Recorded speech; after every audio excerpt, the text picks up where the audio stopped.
Hello friend, this is Vaishali Gupta from BKC NIIT. I have completed my course postgraduate in Diploma in Banking and Operation. Our professors were Desai sir and Malti ma'am. During the course, the best thing what we experienced was in two ways interaction.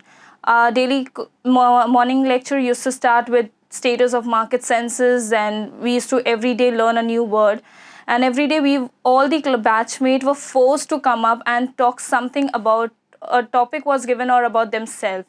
Trust me, this has helped a lot of our batchmate, where a silent batchmate became an extrovert batchmate.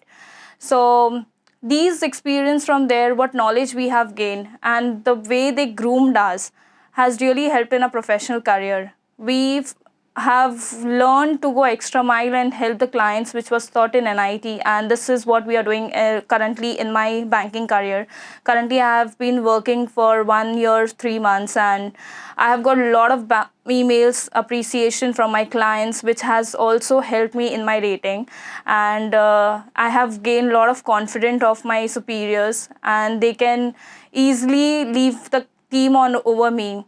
So this is what the NIT has given to me. At the end, I would just say that it was a staircase which has turned an unemployed person to an employed person, from an unprofessional person to a professional person. Well-groomed personalities we have over here, and they also make sure that each one who joins over here turns out to be different and walk out from the NIT. Thank you.